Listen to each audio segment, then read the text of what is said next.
Assalamualaikum warahmatullahi wabarakatuh. Perkenalkan, nama saya Niken Ayu dengan NIM 20042063 dari jurusan Ilmu Administrasi Negara. Baiklah, pada pertemuan kali ini kita akan membahas materi mengenai pembinaan SDM yang terdiri dari disiplin SDM, pembinaan jiwa korps dan kode etik SDM, serta pembinaan dan sistem karir. Pembinaan sumber daya manusia berarti kegiatan yang dilakukan terhadap keberadaan sumber daya manusia atau pegawai dalam suatu organisasi agar mereka lebih berdaya guna dan berhasil guna dalam melakukan pekerjaannya dengan sebaik-baiknya dan seefektif mungkin. Selanjutnya tentang disiplin SDM. Disiplin berasal dari kata disipel yang artinya pengikut atau penganut. Disiplin yang baik mencerminkan besarnya tanggung jawab seseorang terhadap tugas-tugas yang diberikan kepadanya. Hal ini mendorong semangat kerja dan terwujudnya tujuan perusahaan, karyawan, dan masyarakat. Bentuk-bentuk disiplin kerja. 1. Pendisiplinan preventif, yaitu tindakan yang mendorong para karyawan untuk taat kepada berbagai ketentuan yang berlaku dan memenuhi standar yang telah ditetapkan. Dan kedua, pendisiplinan korektif, yaitu jika ada karyawan yang nyata-nyata telah melakukan pelanggaran atau ketentuan yang berlaku atau gagal memenuhi standar yang telah ditetapkan, kepadanya dikenakan sanksi disipliner. Manfaat dari disiplin kerja. 1. Tingginya rasa kepedulian karyawan terhadap pencapaian tujuan perusahaan. 2. Tingginya semangat dan gairah kerja serta inisiatif para karyawan dalam melakukan pekerjaan. 3. Besarnya rasa tanggung jawab para karyawan untuk melaksanakan tugas sebaik-baiknya.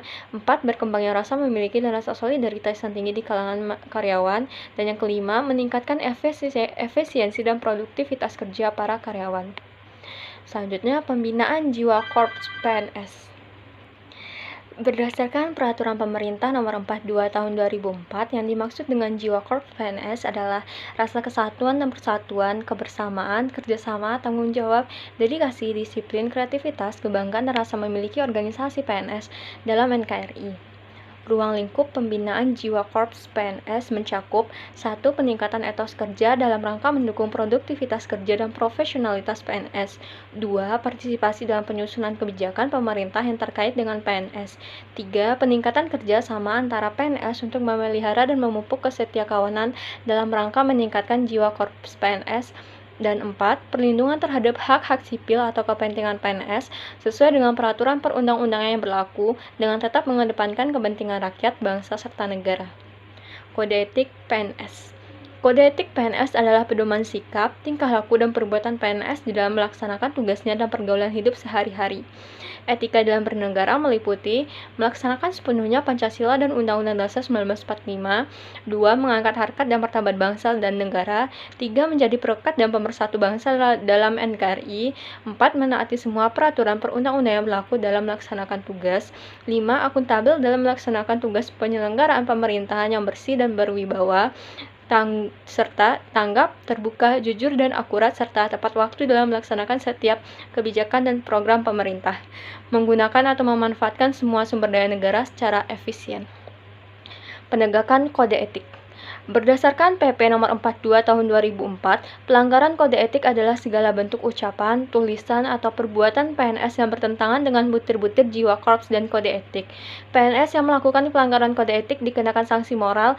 Sanksi moral dibuat secara tertulis dan dinyatakan oleh pejabat yang berwenang. Pejabat yang berwenang adalah pejabat pembina kepegawaian atau pejabat yang berwenang menghukum atau pejabat lain yang ditunjuk. Sistem pembinaan karir pegawai dilakukan melalui penyusunan visi, misi, dan strategi organisasi, penyusunan peta jabatan, penyusunan standar kompetensi jabatan, alur karir, pola karir, SOP, instrumen penilaian kinerja, pendidikan, serta pelatihan.